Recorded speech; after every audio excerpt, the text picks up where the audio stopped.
I was just telling you just now that Keltos actually there was one tournament where he actually played a Lich, and it was a core Lich. It's crazy. You just reap. No one expected you to be core, and it's like, oh, it's gonna be a support Lich.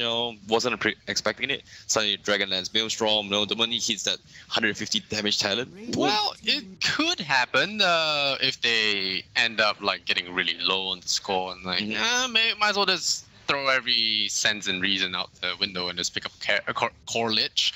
But what I'm really excited about is not this repeat Centaur Warhunter pick. It's actually the Wind Ranger.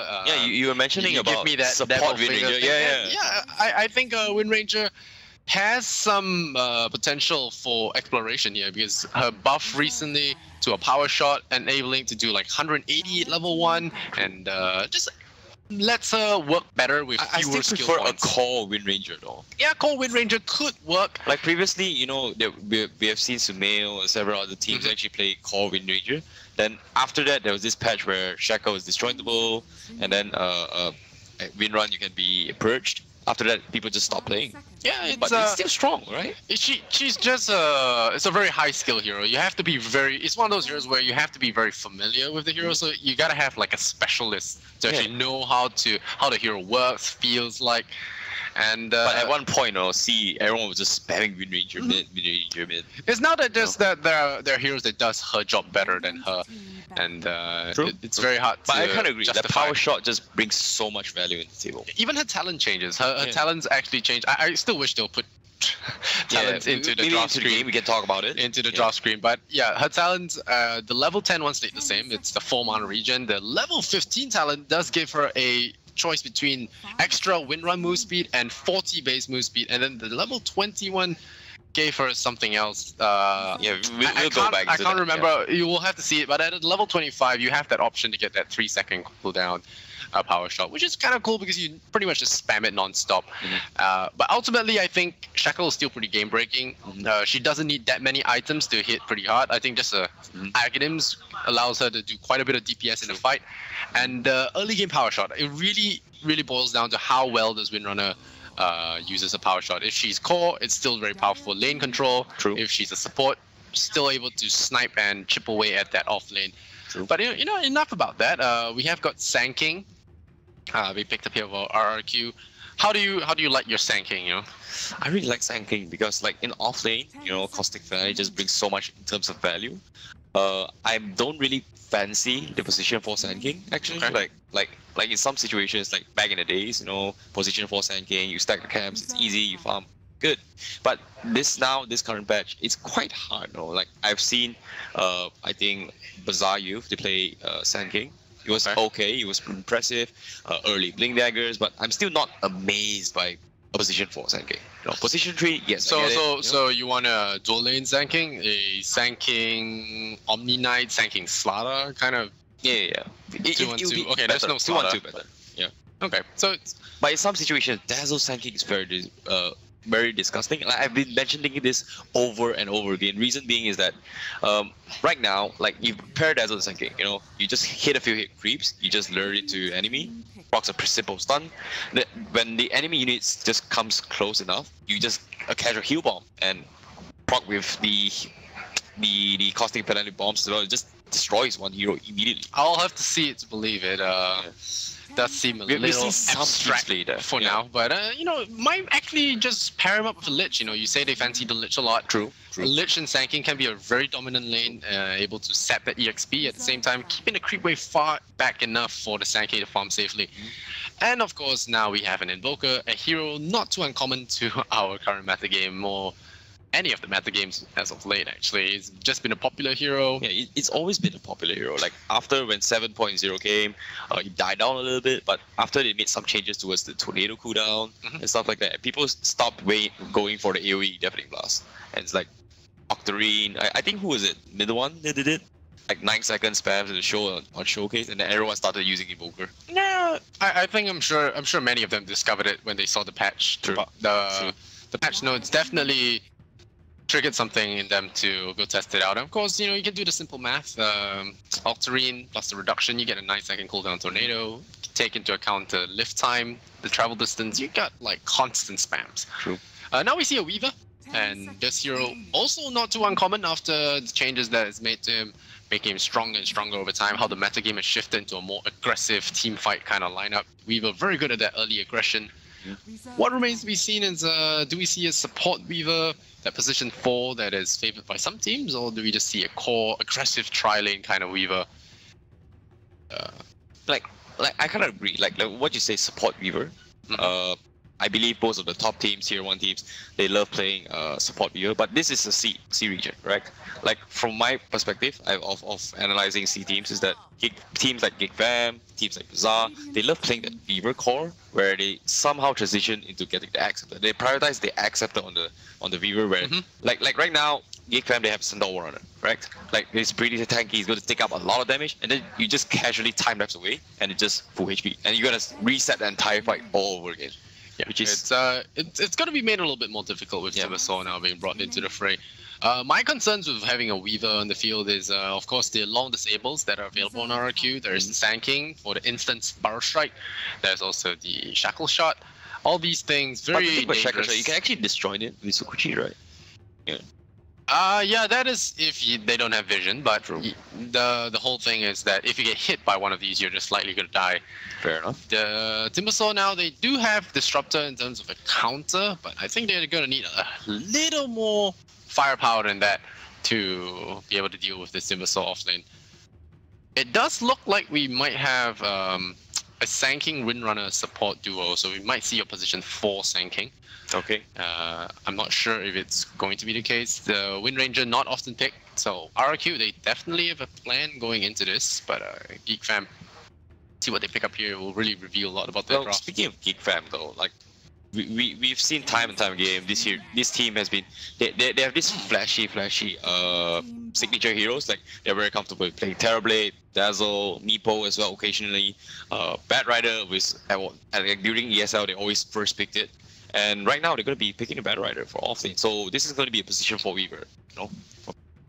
Position 4 Weaver. What are your thoughts? Like for me, I feel that position 4 brings so much. No.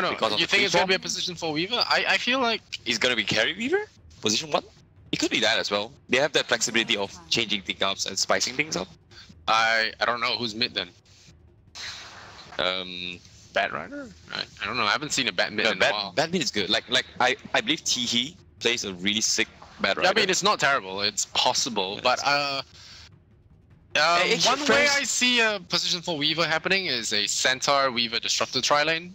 It might happen. It's not the best, but it's pretty aggressive. We'll have to see what Geek Fam take as the last one. Maybe we see something like a Razor earlier on. I like the idea of some kind of slow to deal with Wind Ranger. Don't fancy the Razor though. Like, I don't see the point. Like our Razor Razor's not that good, but I was good. just thinking along the lines of heroes that can handle the lane themselves. Okay. Razor, Viper come to mind. Viper really good against Wind Ranger. PA actually really good against Wind Ranger as well. The dagger just renders renders a wind run mostly useless because of the slow, and being able to jump on someone and blow them up, very good. But I think you're still needing the Timbersaw Buster. I don't know how to explain it. You need someone to burst down that Timbersaw person now. Yeah, I like Skyriff Mage personally, but he's just not that good enough. Maybe Doom. I think Doom is maybe not Doom. I'm only surprised if Geek Fam actually go for a Meepo pick right now. Yeah, it's possible. They're very comfortable with it. Phantom Lancer, yeah. Okay. So this is going to be a Teehee Phantom Lancer, perhaps. Yeah, I think it's PL mid. Yeah, PL mid, surprise. Blade Rider, carry Weaver. Yeah, PL mid, very strong. Oh, I haven't seen a support center for ages, but I don't think it's a support center. It's going to be a position 4 Weaver and then a tri-lane. Aggressive tri-lane, safe lane bat, Phantom Lancer. I think that's the play. And again, another Lion. So we are going to have a core Wind Ranger here. So I actually like the core Wind Ranger. You shouldn't underestimate this hero. No, not underestimating. But like it's fallen out of meta. We haven't been picked ever since that patch about destroying the ball on a shackle shot. Everything is just went haywire. It's not gonna do that well against PL though. I want to see another thing, of course, if the PL does pick up the Aghanim Scepter upgrades. If you cast with me a lot or you listen to my cast, you guys will know that I love Aghanim Scepter. I love Aghanim Scepter upgrades. You know, like the cool ones anyway. I like the Luna ones. I like the CK ones. The PL one's pretty fancy as well. None of that Gyrocopter Aghanim's nonsense, but PL, I think, pretty fun to have on the board. I think, of course, you want to grab that after Diffusal Blade. Maybe. We'll see. I will be very excited if you did go with the Aghanims, though. I've been meaning to pick that up in pubs for quite a while now. I haven't gotten around doing it, so this game probably reminding me that to go. But let's jump into the game. Enough about my pub fantasies. We are going to have... pub fantasies, huh? Yeah, we're going to have Geek Fam versus RRQ here. You are in... let me count. Let me do some quick math. 6th game, I want to say? No, not 6. I think we casted way more than that. Yeah. You casted way more I've casted too many games today. It's you are watching the regional C qualifiers for the Kiev Major. If you're just tuning in, where the hell have you been? There have been so many great games. The first game of the day was being amazing, the most insane one out there. Hopefully someone didn't highlight. But yeah, we have Geek Fam today. Right now versus RRQ, and we have Rodgi playing up the Bat Rider. We have Tihi on the Phantom Lancer Vilo, Centaur Warrunner, Shionix on the Weaver, Crimson playing the Disruptor, and Shionix used to play on just First Departure, right? He used to play for G-Guard. What of First Departure? I remember seeing his name on First Departure. He used to play like a mid lane or something. No, not that sure. For last I know is he played for G-Guard, and he played for Taring as well. Okay. Yeah. Okay. So I maybe I got some of the C teams mixed, but he was a mid player, I remember. No, he always position 1. Position 1? Yeah, position 1. Because I remember him playing Queen of Pain. That's one of the games that was very memorable for me. He played a Queen of Pain, and he really... It's possible, you know. Cores you can switch out once in a while. Yeah, okay. Like even in Geek Fam right now, Sionix occasionally switches up with Tihi. Yeah. Alright. RQ gonna have Zephyr on the Sand King, Koala on the Wind Ranger. We've got Yabi on the Invoker, Kel'Thuzad on the Timbersaw. So it's gonna be an aggressive trial in coming out here in Eden and playing Lion, so all good friends wishing each other good luck. Aggressive trialing gonna be dodged completely here. Well, quick prediction from you. Based on the drafts, who's gonna win? Oh, I'm gonna favor the PL. Just out of bias, you know. Just out of bias. I want to see the Wind Ranger work out, but I'm gonna say Geek Fam based on the draft, I would say 60-40 Geek Fam. Based on experience, I think it's gonna be way more than that. Well, I sort of favor Geek Fam as well. Like, yeah, just because of PL. Like Tihi is so comfortable with this hero. We've seen him dominating through ESL Malaysian qualifiers as well with this hero, and it just makes wonders for Geek Fam. He's ready. He even got the pipe. He even got that pipe pipe in his mouth. Oh, they're gonna run in there looking for the Sand King. Have the Sunstrike start off right off the bat, and that's gonna be first blood for Koala, and a nice little first blood to get as well. The Phantom Lance comes out. That's gonna be Eden going down. Zephyr, is it round 2 for him? Not gonna be the case. So 1 for 1. They do pick off the Disruptor for the Windrunner. So that is always gonna be something that is good for a core player. Power shot level 1, 180 damage, showcasing its power there in the middle. So we're gonna start off the game 1-1. Already aggression across the board. That was really interesting play though. I'd say like, why would you go up through that high ground anyways? Yeah, they still got it. I think they dropped an observer, so they know that Disruptor went in. No, the observer is just vision over mid. Don't exactly have high ground vision. I'm not sure what Rodgi is doing here though. Level 1. Oh, I guess he needs level 2. This is support Bat Rider. He needs level 2 because he picked level 1 Napalm for the engagement. For the engagement, yeah. So he needs a level 2 before he can actually do anything in the jungle. But this is a position for Bat Rider. It's not an off lane though. Yeah. So it's just gonna be Disruptor and Weaver that will be doing bottom this lane, 2-2. Bottom lane. Yeah, they get him too many stuns. Even the Centaur will not be able to deal with Sunstrike this as well. Yeah. Poor Weather though. And already PL's gonna start putting screws to this Invoker with the Orb of Venom as well, and Napalm just being annoying. Yabi is gonna have a tricky lane to deal with. There's more Napalm gonna go in here. They might dive him. I think they are gonna dive him. That 4 Napalm stacks, and then this is a dead Invoker. There's really nothing else. The TP a little bit too slow there. The Scorpion coming in, looking for a Barrel Strike, but he just didn't have the mana earlier on, and that's gonna be a nice kill on Invoker. Very surprising kill as well. And Rodgi securing level 2. we can see bottom lane, Velo is just pretty scared. Like considering after he died first like once, being ganked by 3 people and a Sunstrike, now he's like, okay, nope, let's just hide for now. Let's just hide indeed. And looks like the shrine was solo used there by TE, but they're gonna go on Yabi once again, like, hello. Stack him with the napalm and run him down. There's another lands as well. They're gonna walk him down, and Yabi killing spree for TE. This middle lane out of control already. More illusions there, could be farmed up here if they want it. The 2 supports probably have to sit mid from here on out.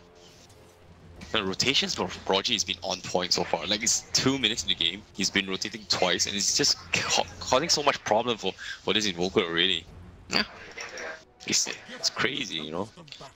Oh, Yabi. Bottom lane though. Doesn't want to get stunned. Oh, here comes the Sunstrike out. That's gonna. Oh, he gets a Smooth Stomp. Does he get out? One more again. Yeah, no, he's dead. Gets popped. No salve. I mean, no Fairy Fire there to offset the damage, and it's gonna be another kill. So they do get another kill on the off laner, but they have lost their mid laner twice now. You get to do the walk of shame back to the middle lane. And how are we looking here? The Timbersaw doing decently well, I would say, against this harassment. But Tihi looking to apply more pressure on this Invoker. Level 2 Invoker to the level 4 PL. Definitely an uncomfortable position to be in. And already Tranquil Boots. Kaltazad, how's he doing here? No, speaking earlier in the draft, you know, we were about to investigate about Wind Ranger's talents. Oh, yeah. About it, yeah. Yeah, magic amplification, yeah. So extra power shot, extra maelstrom. Now they're gonna go in for Velo again. They're looking for the power strike. Don't want to dive too deep there. Fearful of any TPs coming in. Do you actually prioritize this spell amplification? Actually, I would say most of the time you would take spell amp, but magic resistance 20% is a lot. like for this current draft, like the RQ is playing though. I don't know, but we have to watch Kaltazad. He's in a little bit of trouble there. They have a glimpse. Oh no, he didn't use the glimpse first. Okay, still has it. Alright, you're gonna use him. Tosses him back into that kinetic field, into the fire. Drop down low. Oh, the Scoochie just not gonna be able to tag him there, and their Sunstrike lands on Shionix. There's no tango for him. There's no stick charge. There's no fairy fire, and Lion will take him out. So it's a Weaver for the Timbersaw. A okay trade, I say, given RQ situation. They are spammed with napalm. Mid lane though, Yappy gets dived in by T. Invoker cannot do anything against over level PL. He's such a beast on this hero though. Like how often do you see a melee hero just diving into Invoker? Oh yeah, that's what PL does. Doppelganger clones 100% strength, 100% tankiness illusion. Is that what you call it? Illusions. Yeah. No, 100%. No, the illusion. One of them is 100% tankiness, so it's able to tank the tower for you. Right. And it's really good for diving a X-Sword Invoker of all things. He doesn't have to Ghost Walk to build him out. There's nothing that the Invoker can do to actually build himself out. And without boots, he is full. Easy kills there so far. Tihi, like you mentioned, pure beast. Beast, man. He's just a beast. He just knows when to, you know, initiate. Like, oh, he knows that, oh, surprise, I'm not gonna back up. Invoker just dives him hard. Yeah, Invoker is already forced to leave the lane pretty much and go into the jungle with underleveled Forge Spirits. Try and eke out something. Not to mention, compared to CS between T and Invoker, 9 to 26. Yappy is just not having a great Sand King in a little bit of a pickle here. Gonna get spammed out with Napalm. Probably has to use their Barrow Strike to get out of there. Sepher sandstorms away, but Kaltuzad in a little bit of heat himself. Gonna glimpse him back, maybe? No, not gonna use the glimpse. That Crimson holding on to that spell for now. I think they could have made a move here on Kaltuzad. He is rather low, half health. Does have 7 stick charges though. Be why they didn't push the issue. Poor Invoker. Still skipping boots for Ring of Aquila. And Arcane Rune. Everything can go wrong, will go wrong for Yabi right now. Oh, he sees him. Tosses out the lance. Is he going it? I think he goes in. He's good. Nah, he's got TP. Yeah, so. Okay. That's definitely the smart thing. That's still a loss though. Oh, meanwhile, top lane action all around. Eden gets brought down. Sakuchi means an easy escape for the Weaver. And the Timbersaw will try and cut away, but here comes the Wind Ranger ready for a Shackle, but only a level 1 Shackle. Doesn't set up that power shot well, but Koala is still going to take that kill with the Focus Fire, strafing down the Bad Rider. So, while that's actually happening, you know, T just casually takes down the tier 1 down middle. Yeah, this is an easy game for the Phantom Lancer. He's being a beast right now in this mid lane. He's just outlaning the Invoker, taking objectives. Like, it's only 6 minutes into the game, and Invoker is having a really rough time now. Kel'Thuzad now gonna try and face off, find a better matchup against Centaur. But Centaur is pretty high leveled here, so he has that ability, maybe jump that Timber. So Weaver is here to harass Stomp, holding it. Yep. Just good control in general. Koala finally getting the lane swap that he needs. Oh, what's happening here? The lane though. He almost popped the smoke bro, from TE. Yeah, this PL is invisible right now. He's gonna look for a kill there on the Windrunner. They have got a pretty crippling slow that could offset that Windrun level 1. Only 3 seconds for that run away. So if he goes aggressive here, of all things, and Koala in trouble here. He's gonna pop the Windrun, looking for that cooldown. He is now gonna run, but the Thunder Strike is there. Body blocks all the way, and He's gonna have a very easy time. The Glimpse comes back out, but the Lance already takes him out, and pew! A mega kill here for the mid laner of RRQ. Yeah, but bottom lane though. Oh yeah, bottom lane. Velo with a Fairy Fire keeps himself alive, and Eden. They lose 4 heroes on the bottom lane. It was just disastrous. Like there was a 2-man stop, and they just backed the hell out. You know, you just got like the Firefly just burned through that damage. Their HP had just died. Yeah. That's one of the things about Lion that just doesn't sit well. You know, it reminds me of the Lion I casted earlier, where he just got his final finger of death and he got denied that game. It was a rough game to play Lion. It's a hero that offers a lot of disable, but can get very clunky, especially when you fall behind or in situations when there are just too many factors to consider. Still trying to commit down to this bottom lane. Would you agree that RQ right now doesn't exactly have the right clicks to actually, you know, like after following up all the spells, do they can actually kill it? Oh, they're not now though.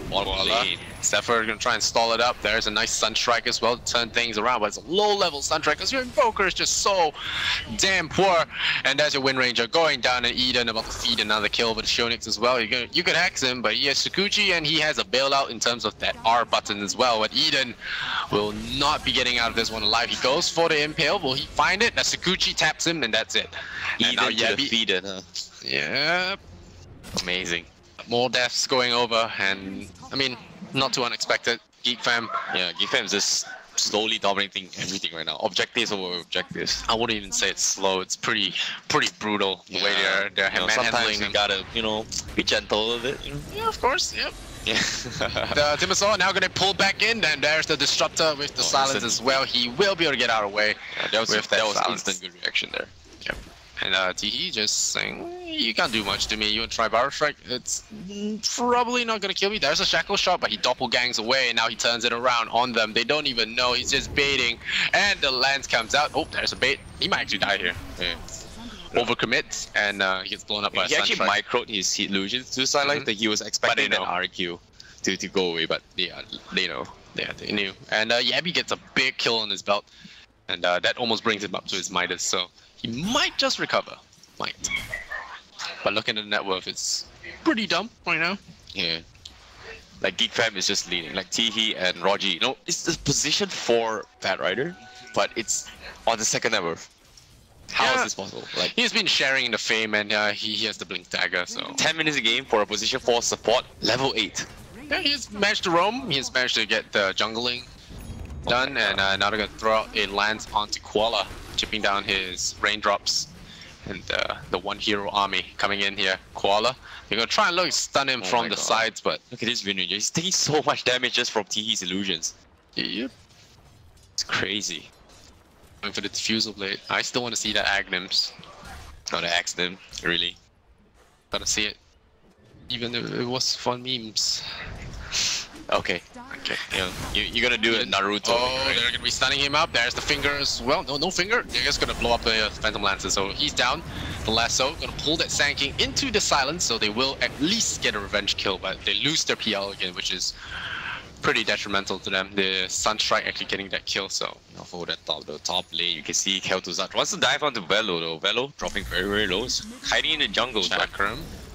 Oh, that's Stomp. Good Stomp there, just buy himself a little bit of time. There is still a double-edged potential. The Sunstrike going to be airballing here. Kel'Thuzad getting juked there by the whole bunch of creeps. Oh, there's another Whirling Death. He gets the kill, so that's a tick going his way. And Strength Heroes eaten up by the Timbersaw, as usual. Crimson, bottom lane. Let's be careful. They see him. There's the Sand King. Walks right into him. There's a glimpse him back in. Yep, glimpse back in. The Barrel Strike misses. And then Oh my god. that Crimson. Crimson's just hiding injuries. But now, gets caught out. There's no stun. And yeah. Kinetic Field's gonna buy some time, but I'm surprised they didn't go for the Impale there. Sunstrike's gonna airball, but this shouldn't be an escape for him. And another kill going the way of RRQ. Sloppiness starting to overtake Geek Fam here. To really shape up. Yappy, been struggling in the mid lane.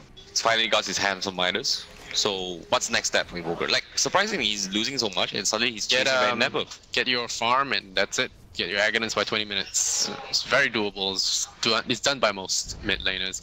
But now they might look for the Invoker. They see him with that. Nope. There's the Stampede, and they find him. Oh, immediate Ghost Walk, but nope, there's a Dust. Hello. But TP rotation coming in. Timbersaw gonna try and bring him down. Yabby in a lot of trouble, but they immediately doppelgang. And they just pretty much just yanked the Invoker into the ground. Timbersaw Instantly got glimpsed back away from him. But Velo, between a rock and a hard place, Eden doesn't have that Finger of Death, but here comes that PL. He's ready to land in with that Hoof Stomp, and he does get that kill. Eden, meanwhile, gets found out here by Shionix, but that will not be a kill developed from there. And middle lane, they're looking for the Kel'Thuzad Timbersaw, but I don't know if they can kill him. They have that silence. Oh, they will find him. They trap him right in there, but they pull him out of the silence though, unfortunately. And they bounce him back out. He does Timber Chain to the wrong side of the map, so he has to be careful. The Cold Snap is there. The Sunstrike's gonna miss as well.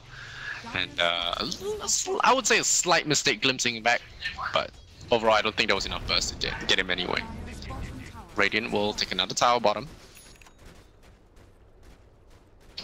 What do you think should be the next plan? Like right now we can see RRQ is falling down behind. What do you think is the next plan right here for them to actually, equalize right now? Right now they're losing up towers. What's next? I think Sand King should just get his Blink Dagger, Invoker sit back, farm a little bit, get his core items up. At this point they have to do their best to not get caught out. It's a very aggressive lineup from Geek Fam. Just using this Batrider aggressively, they pull the line and immediately stomp in. They don't even need it. The Shackles though, very nicely done there from the Wind Ranger. Keeps things interesting for now, but Zephyr is going to go down. He's going to take from the Thunderstrike. They pull Koala back with the Disruptor, and this is exactly what they can't do. They can't get caught out like that. But then again, is it really their fault? Oh no. Oh no, even the lasso as well. And more chain stuns all around, and the lance as well. Finish things off. Geek is just overpowering RRQ right now. Like like RRQ is just helpless right now. It's the shortcomings of losing mid. That's one thing. Losing mid that crazily. Ooh, the Sunstrike though, almost connecting on the level.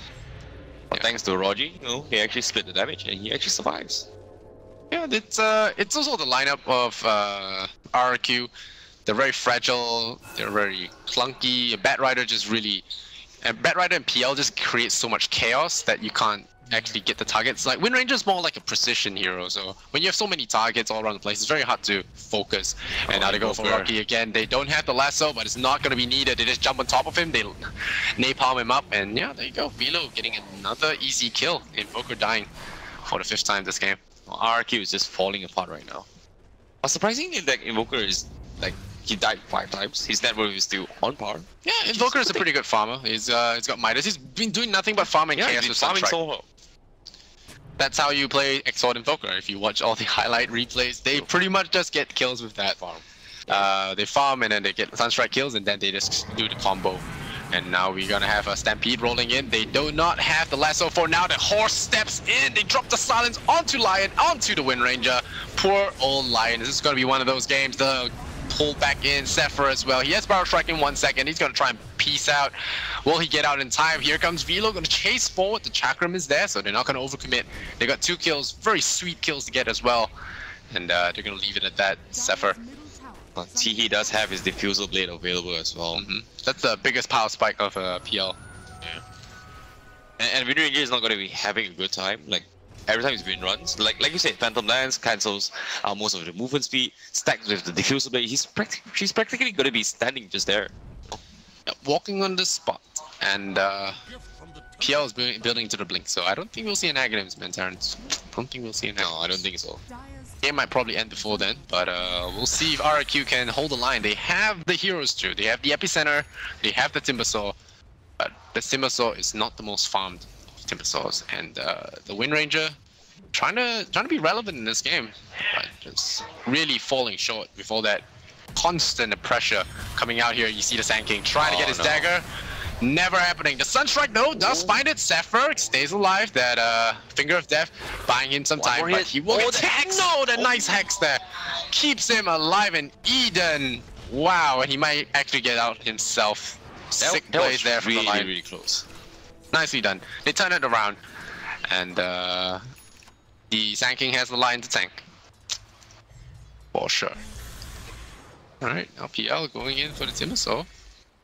I think they got him. There is a pull. So this is gonna be a very simple kill, and the mana is all burned out. And hello. Yeah, so Stampede was used, though.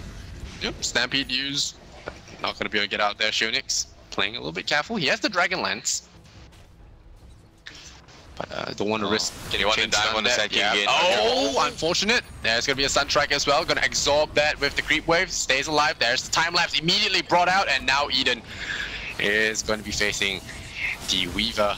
Voila, meanwhile, actually killing himself on return. Oh, the Weaver getting hit there by the power shot. A lot of damage there, but the silence comes out, and a pullback here from the Disruptor means that the Wind Ranger probably going to trade her life over. Oh, is she? Is she? One more tick. The Urn will find her, but hey, hello, here comes Tiki. I don't think that fountain's going to save you, buddy. Wind Ranger crumbles into a small pile, and we have Zephyr hiding in the trees. They're trying to stay alive, but he's not running. He's getting burnt out there by the Napalm, trying to turn, but that Napalm makes things so difficult. He's ticking, and he ticks. Rodkey gets the unstoppable streak, and we have the PL pushing middle again. Most of these team fights has been not exactly a team fight, more like individual plays, like between supports, pick-offs and pick-offs. And it's like, oh, okay. Yeah, it's good to see some PL action going on here. Some teams are just really good on it. Some teams just ignore it. Especially Geek fam. They really like play around this PL. It's for good reason as well. This guy is just a really strong powerhouse. He's evolved a lot since the old Phantom Lancer, where it's just split push. This one fights very hard, and in the laning phase can give a lot of chaos to the enemy. Oh, this Sand King finally has his Blink Dagger. No, looking for that level 11 soon. Once he hits the level 11, Epicenter level 2, he can actually bring way much more to the table, I guess. Definitely needs the levels here. RQ, I think I'm more focused on how this Invoker is going to turn out. He's going to be on the mark. I said 20-minute Aghanim Scepter. He should have it by the 20-minute mark. It's almost like clockwork. These guys always getting it at that timing. It's more of a standardized timing, right? Yeah, it's a standardized timing for Aghanims. Usually there's eels in there if you're doing good, but you know, Aghanims by 20 minutes, pretty standard after minus. Geek fam is actually leading almost close to what, 7k? Ish. I mean, that's to be expected with the huge kill lead that they have. So yeah, but you're gonna fly himself the Aghanim Scepter, but he's not all powerful just yet. He needs a few more setup items. Needs the levels as well. He has hit the he does need to hit that level 15 for that extra XP gain as well. Now the nighttime hits. Observer wards are going to be very important for those glimpse pulls. Velo actually went 35 damage on the 10 talent, which is okay. It's not the biggest thing in the world, but there are no arcane boots, so you might regret it later on. I don't think Geek Fam says that they're doing so much with the Velo already. He just blinks in stun. Oh, that's the Epicenter. They're gonna look for him, and an immediate blink out. Oh, if you ever had a bad day, that's one of that. Zephyr right there by the bat, and Eden gonna peace out right away, knowing that his friend is dead, and Koala in trouble. Gonna be caught out here, but there is a Disruptor glimpse. Nope, that's a Rodkey. That's a Rocky Bat, unable to jump forward in time to get that lasso off. So the Wind Ranger will stay alive. Disruptor is in the middle lane, farming up. Yabby. That's the Tornado is going to try and go for the combo, and Dice. He gets it. Nicely done. There's textbook combo. Timbersaw comes in. Oh, that's stop immediately. The Timbersaw regrets his decision. There you go, chat real time. I regret my decision. Nope. Centaur actually. Gonna turn on him, but they do lose the tower. So nice little TP reaction there, gets his teammates alive. And Dimmersaw proving to be a suitable tank as usual. So they're looking for the Barrel Strike, but the Blink Dagger on PL just makes him so hard to deal with, and now they're going to run at the Lion. Oh, here you go, run at the Lion, run, Lion, run. Sonic Boom as well. Run. Level 16 on the PL now. That's the extra damage, 8 to all stats. Just beefing up in general. Xionix pick up a Maelstrom. No Aghanim Scepter in sight for the Weaver actually. Timber's looking to go for the Bloodstone real soon. No, he's hitting that timing real soon, I guess. Like he's close to like 300 before actually disassembling his arcane boots. Yeah. Yummi's still okay. He's got his farm on the board. I think he's the most important one for the team. He needs that level 25. He needs to start racking up those kills. Firstly, that combo was nice. He needs to get more pickoffs with his team, get more map control, because right now they don't have a single tier 1 tower under their belt. So very important that they get the map control they need so that they don't get cornered out by Geek Fam. And most of Geek Fam heroes are missing on the map. And RQ are a little bit afraid to show their whole strength. He's coming in. There's no glyph to hold this tower up for a little bit longer. Here comes Velo. Charge in with the Stampede, and they're going in blind. They go in, they jump onto Lion. Lion is going to have the silence on him, so he is probably going to drop down. Velo Fam, though, he's going to die, and jumping in blind there, definitely not part of the plan, but Sepher going to get run down by that PL. Unstoppable now, Tihi, Koala. They're going to find a lot of targets just keeping away from under them. And Kel'Thuzad running away. Does he get glimpsed? They need the vision for it. But the Disruptor a little bit too far away, so they only get out there with Sand King and a Lion kill. It's not too terrible, trading it for Let's the mention that Wind Ranger, you know, we've been seeing that, you mentioned that early on. It's very skill based. You need to find the right timing, catches, stuff like that. Like Velo was just instantly deleted from there. Like a full focus fire combo, he just destroyed from the game. Yeah, he has to be careful using that focus fire though. The return damage can actually kill him off very quickly if he's not careful. And they see Invoker, they want some Invoker, they have Glimpse as well, they land him up, and there is no run in front, Ghost Walk or not. Happy's not having a great day today, isn't it, as well? Yeah, having a terrible day. Yeah. Today is just one of those Monday blues, huh? Today is one of those days where he pops out the red nose and becomes the Joker. I would say Rudolph Reindeer, but yeah. In Joker. Rudolph as in like the guy that attracts a lot of attention? Probably the red nose. I said they were Rudolph though.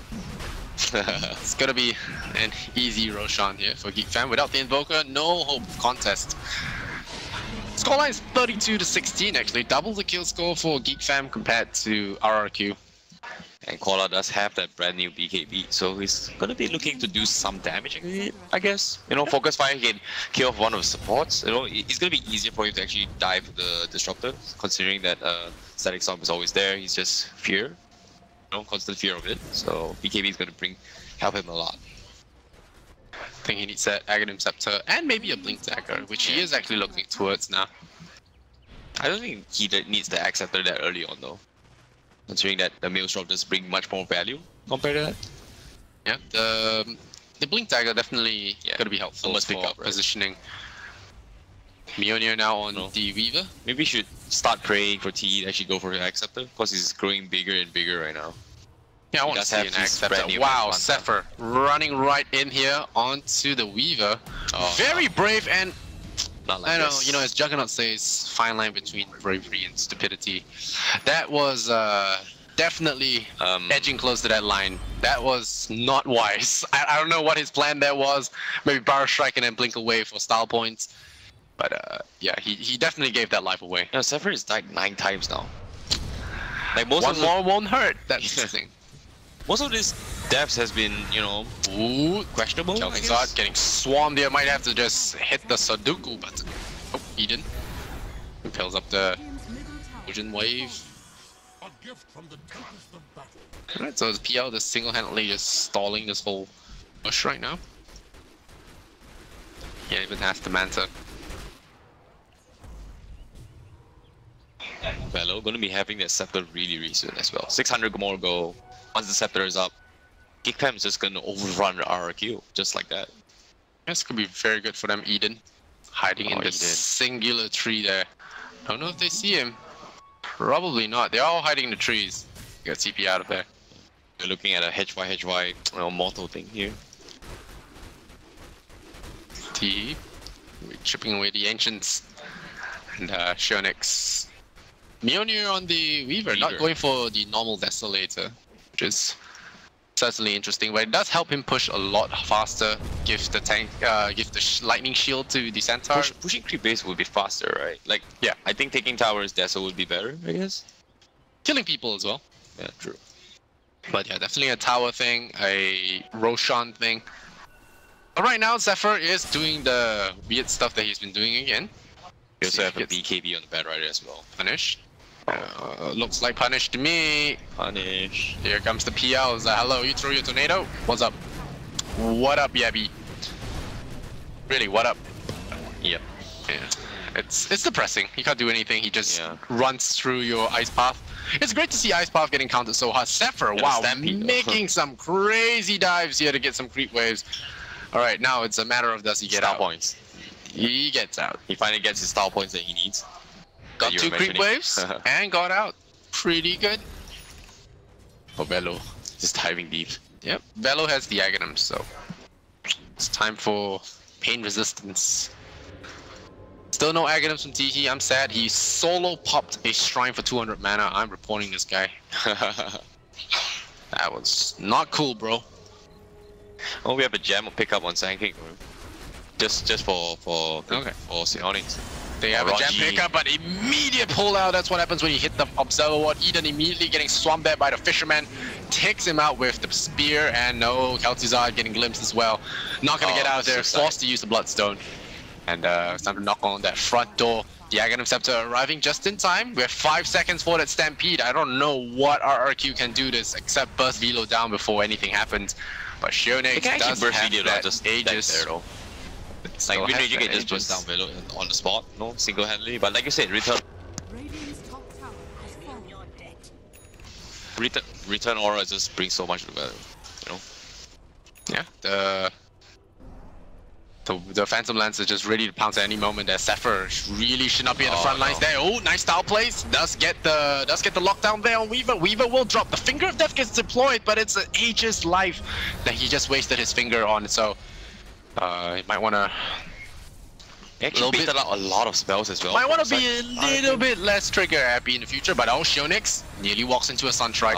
Be careful, but they pulled that Wind Ranger. She does have BKB, she needs to stay alive here. The epicenter, very nicely done from Zephyr, but he's going to get brought down if he's not careful. There's a gem, just keeping tabs of his location. Is there a glimpse? There is a glimpse, so they will have the Deso now. Okay, gonna just chip away the BKBs all around, and a double edge, the godlike streak here from that roaming Bat Rider. Geek is just out of control right now. They're so far ahead in terms of net worth that the supports does have.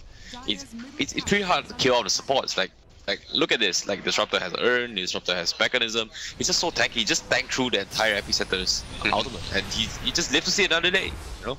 Yeah, Koala is looking to get a pick there on the Horseman. Not gonna be able to find it, but they do defend high ground, which is really good for them. Zephyr and his crazy plays actually managing to score his team some space. Is that the space they need, do you think? Of course, any space that you get without losing racks, definitely good. Well, no, sorry. I mean, my point is that the right play, you know, like using Epicenter, zoning back, and Geek was all in tip-top condition, you know. They could actually did the job. It pushed them away. It pushed them away, gave space for the Wind Ranger to get more farm, Invoker to get more of his combo pieces. They're all getting that BKB on board. Maybe Timbersaw wants to look towards a Lotus Orb so that he can counterplay the Bat Rider. But ultimately, definitely a win to get more time. And Tiki has finished using his entire Diffusal Blade though. 7 charges all gone. That quickly. Here comes the Pincer. Desolator pick up on Weaver already. Okay. Yeah, Eden, Yabby. Oh, they're gonna see them right from the back lines as well. They charge in onto that Invoker. Immediate silence, poor Invoker. getting caught out once again. Does he get brought down? I think that's going to be the case. He finds Zephyr, takes him out. Rocky is now beyond godlike, and Eden is going to go toe-to-toe against PL, and that does not end well for the Lion. Meanwhile, the Lotus Orb already on here for Kel'Thuzad, but he's down to half health, and he's getting swarmed there by a nasty bug. Koala throwing out the power shots, trying his best to keep this wave in check. Eden with the 25-second respawn time, immediately bouncing back into the action so he can get another death under his stats. That's gonna be the first Rex of the game going to Geek fam. Oh, Lotus up pick up on Timbersaw. Okay. Yeah, it's pretty good against Lasso, ultimately, and the lands get reflected, remove negative effects, shield allies, and Koala. He's gonna get Lotus up, just protect him for a bit, but there's the Lasso. There you go. See, gonna trap the Bat Rider on his own ultimate, but unfortunately there wasn't any follow-up to have that counterplay. And oh, that's a really toe-crushing step there from the center. Finds two heroes and Zephyr as well. This game is, I don't know, over. man. Yeah, GG should be in the books here. Definitely over. RRQ, I don't know. It doesn't look like they have any other. This game is, I think, just went skyrocketing downhill for RRQ. Definitely out of answers here. RRQ just looking at the clock tick down as Geek fam just have that 28,000 gold lead on them. It's just demoralizing, I think. And I'll mention, it's not a surprise. RRQ are just a team that has never really impressed. They've never really been terrible either. But the Geek fam have got a lot of old names in the C region. They've been playing very consistent as well. They have been playing very, very consistent. The past previous tournaments, they've been doing really well, always finishing in semi-finals, finals. They've been bringing a lot of table. That as a team, they've been very, very comfortable with each other. As for RRQ, they're still very, very shaky though. Yeah, it's Or in general, who do you think is MVP? I would say, yeah, you could definitely say the Bat Rider was good. The way he manipulated the lane against the Invoker. I mean, PL is already kind of good against Invoker. Okay. You throw in a Bat Rider, give him the level advantage, kill him twice. That's when he really gets out of hand, and then getting a very early Blink Dagger. Not dying the entire game really helped as well. I think ultimately it's very hard to pin the MVP, but I'll just say Bat Rider. It's just the easy answer. Yeah, I'll say Bat Rider as well. Like the first 2 minutes game, 2 easy kills, and how often do you get that for position 4 Bat Rider? Yeah, it's one of those games where you just feel really good about yourself. He did die once, but I think maybe it was neutral. No,